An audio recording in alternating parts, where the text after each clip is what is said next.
Welcome into the Runners Recap with Coach Rod Barnes. We are in the second episode of our Runners Recap. And Coach, thank you again for coming in. I'm glad to be here.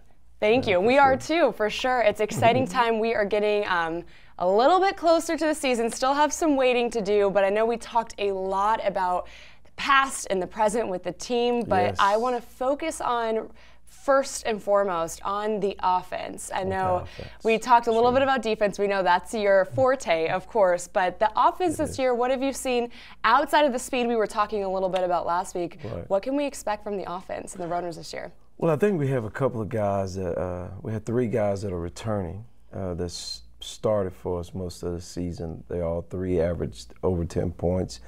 Being our point guard, Ricky Holder.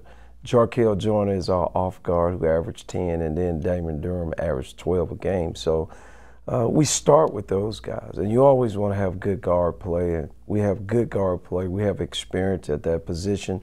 But probably guys like Greg Lee has really developed into more of an inside scorer. And Justin Davis, who I think averaged 7 points last year, has really improved his shooting. So we're excited. We feel like we'll shoot more threes this year with this team. And as we talked about playing a faster pace, we're hoping to score a little bit more points than we did last year. Gotcha. I know last week we talked about those dunks, so I'm looking forward to that. And when we look at the Western Athletic Conference, you have a lot more experience there with looking at the teams across the board.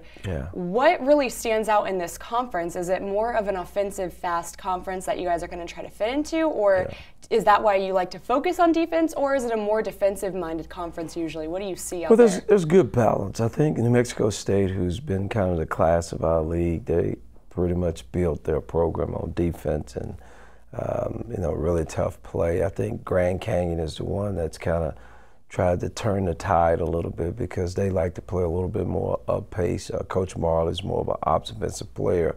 But I think there's a balance in our league. I think Seattle kind of plays more of a up-tempo. They like to shoot the 3. And, we've been more of a defensive-minded team, more on the lines of with New Mexico State. Rio Grande Valley is another team that likes to play defense. So it's a kind of mixture in our league. Half the teams are defensive-minded and the other half are really offensive-minded. So, hopefully defense wins. That's what we believe in. Defense wins championships, so they say in sports, right? That's it, exactly. And I want to know, too, from your experience, when you think about this transition into transitioning the offense into using more guard play and more speed, does that make you excited to kind of try this out, or is it a little more nerve-wracking as a coach because you're trying to kind of bring something new to the floor? Well, it's exciting, and the reason that it's exciting because I'm familiar with our guys. If I was coming here or just had a new group of guys for as point guard and experienced guards, then I would be a little bit more nervous. But with the team that, our guards have been together now, we've got to make some adjustment with our big guys because they're new, and we've given some of them the green light to shoot the 3. So a little bit more patience with those guys, but not because of the team, just because of the makeup of the team. I'm excited because I think it's a new brand of basketball that we're bringing this year, and I'm excited to see how successful we can be with it. And I know another thing with coaching that can kind of make you a little hesitant is inexperience and having a lot of new guys and bringing that together and blending it. So I wanted to ask you, we talked about some of the young guys last week that you've brought in and all the talent from across the country, it looks like. But what have you seen out of the leadership of some of the guys that have maybe stepped up, whether they be seniors or not? Who really is stepping into those leadership roles this season so far? James Subert, who's a guy that's been with us for now his 3rd year. He set out last year because of a knee injury. He has really kind of stepped up and really given us kind of that leadership of Forrest Vocal. Ricky Holder is probably kind of the most consistent guy. He comes to work every day. He's got a quiet demeanor. He can pretty much talk to most of the guys, but he's not a huge talker. And then I think our 2 sophomores, Jarkel Joyner and also Justin Davis, have done the work. They've really brought an enthusiasm, a great work ethic with our team. So I feel really good about the balance, but I think we've got really good leadership.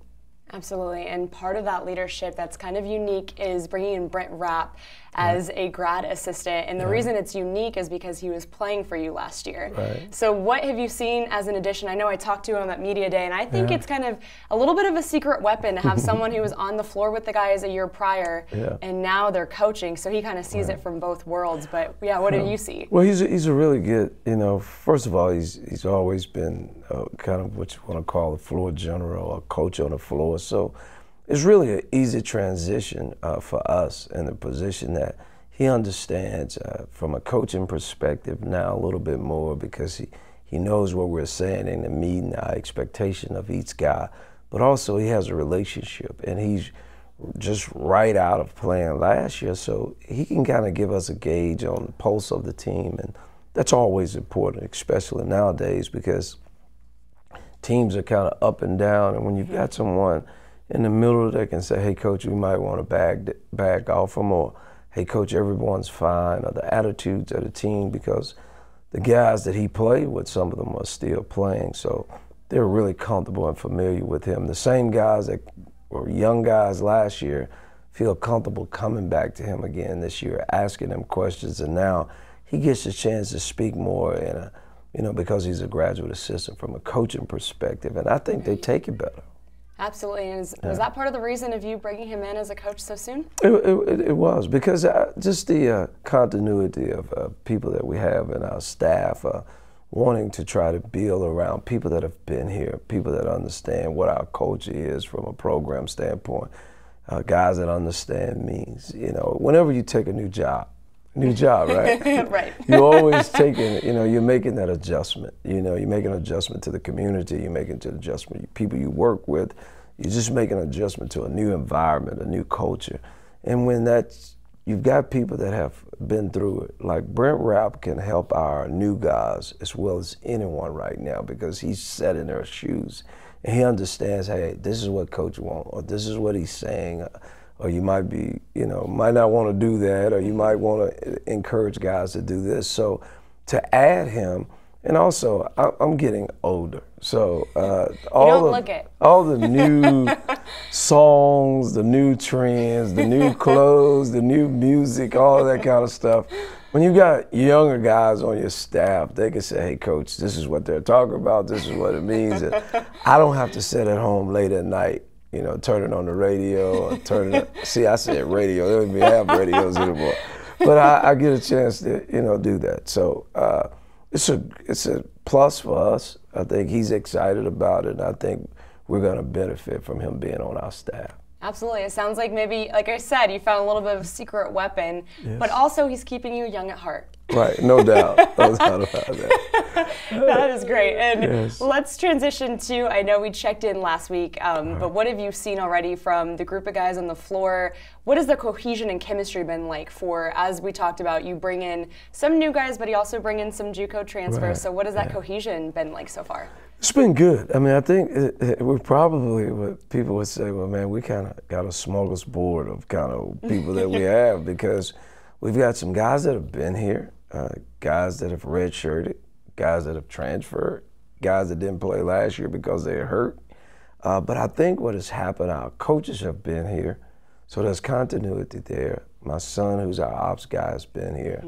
Brent Rapp has been here. One of our guys that work with us, that works alongside, he's been here. So we have people that's in our program that have been here, which I think helps our guys with a little bit more of the adjustment. But also the culture that we built, guys talk about it all the time. And because they talk about it all the time, and we had I think the last couple of years, really good recruiting classes.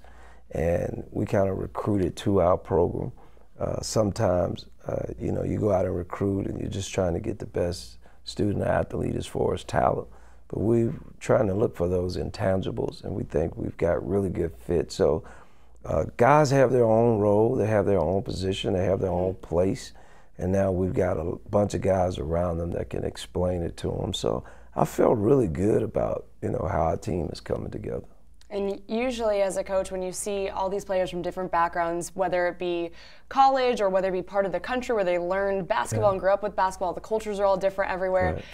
you would think an easy assumption that that's kind of difficult to bring that all together, Yeah. but what on the other end of the spectrum is a positive about bringing guys from all these different backgrounds? Well, I think it just broadens everyone horizon. You know, we have guys that are from Bakersfield. We have a guy from Philly. I mean, like you said, we've had guys last year from Egypt, and, you know, we've had guys from all over the country. So I think everyone starts to learn from everyone. And again, that can be a little dicey at times, but the reward of it, you know, to understand that this guy comes from a different area of the country, his thoughts, his values, his beliefs are different. So all of a sudden, but we all love basketball.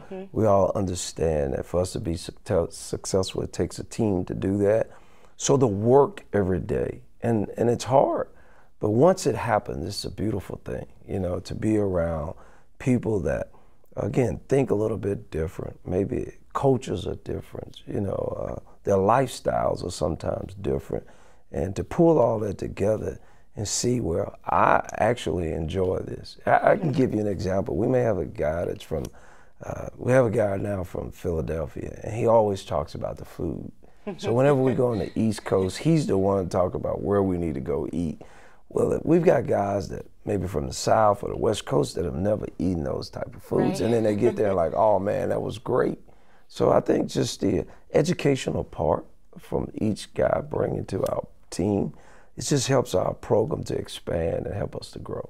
Absolutely. I think there's a lot of value in that kind of gets overlooked. People like to keep things easy with recruiting, I feel like, and keep the local, you know, the local guys in the same area, but there's a lot of value to learning, as you said, different cultures, different backgrounds. And quickly, when you were in Philly, because I spent some time in Pennsylvania with my last job, what'd you like to eat? Philly cheesesteak? Philly cheese. Yeah. I mean, how can you go to, I mean, is there anything else that they tell you? I mean, you got to try to Philly cheesesteak. I mean, it's just like, everyone, that's what they say, so you can't. You get it. You got to have it. I had a few, pretty good. Pretty good. It doesn't get replicated out here on the West Coast, we'll just say that. Not at all. All right, and we are coming up on that blue-gold scrimmage we were also talking about last week. What have you seen so far from the guys as they get ramped up for the scrimmage, and what are you hoping to see come out of the scrimmage? Well, I think most of the time, you know, guys start to look at themselves as a team coming together, but then you get a chance because of the scrimmage to kind of separate. So guys start to kind of talking, and if you're on another team, this is going to happen. But it's just excitement. I mean, when you get to this point, you know that the season is right around the corner. So guys get a little bit more amped up about practice. They get a little bit more excited about talking basketball. You know, the NBA started. Now you start talking about preseason of men's basketball season. So it's kind of a fun time. It's kind of the time where other people that are not, you know, athletes and things, it's kind of like nearing Christmas, and you're looking forward to Christmas Day coming. I think that's the way our guys are looking forward to our first game. Yeah, as you said, basketball is right around the corner. NBA just got going, so it is a lot of excitement. I mean, I know it's a fun sports time because we got all sorts of sports going on right now, but I know your head is with basketball. So with that, Coach, we are going to turn our attention to the breakdown with Barnes, because my first question to throw at you, the NBA, who is the dark horse to get a title this year, do you think? Ooh, the title? The dark horse. Yes, not the easy picks. We know Warriors. I would say the Lakers. They're the dark horse. Okay. If I had to, obviously being a West Coast now, I would say Golden State is the favorite. Boston is probably the number 2, 1A, 1B. And I think the Lakers, everyone expected them to make it to the playoffs. But if you're looking for a dark horse to win it, you got LeBron James. So I think the young talent on their team, if things happen right and chemistry's there and they stay healthy, that's the team I would pick. Okay, we'll see if that happens. Second question, when you're not thinking about basketball, where would you rather be? If I'm not thinking about basketball, I'd be at home. I mean, Simple man. Yes, I am. I mean, I enjoy Saturday football, college football, just being from the South. That's kind of the thing you would do on Saturdays. Sundays I go to church, so I spend time with my family after church. But I'm pretty simple. If it's basketball or recruiting or basketball or practice or it's basketball. The workouts, it's basketball. That's your life. A little glimpse of your life right there. All right, and if you are going anywhere in the world, you have a shot to go anywhere, where do you want to be?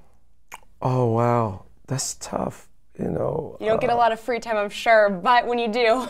I would, I've never been to Paris, and that's Paris. And that's a place I think I would like to be. If my wife is watching this show, she would probably say, I cannot believe you didn't say Israel. You know, it's just a place that she's talked about. So, but I think that's something that has intrigued me. What I've heard about Paris is that it's kind of New Yorkish, it's kind of trendy, and that's a place that I would like to visit. Absolutely, okay. And you got a lot of basketball talent in the family, I'm sure. Who's the best athlete in the Barnes family? Put you in the hot seat. My wife Okay. is probably the best athlete, just pure athlete. She's fast, she's aggressive, she's strong, she's quick. My son Brandon would probably be second. Okay. Yeah. But she's doing it for the ladies, I love it. Yeah, Dad's definitely not in that category. So. And I know you're from Mississippi, so we're going to end on this question. Sure. For any of us who haven't been to Mississippi yet, Wow. what's the #1 thing you got to do when you're headed to Mississippi?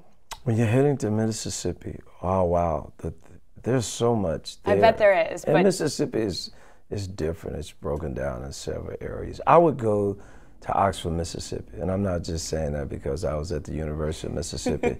It is one of the most beautiful campus there at Ole Miss, and the town is a town that you would always remember once you get there. Very small and quaint town. So I would say Oxford, Mississippi, and that would be a place that you would need to visit. okay, we're putting it on the list. All right, Coach. Well, that was the Breakdown with Barnes, and this is the Runner's Recap with Rod Barnes. Thank Great. you so much for joining us, Thank and you we for will having us again. see you next week. Thank you.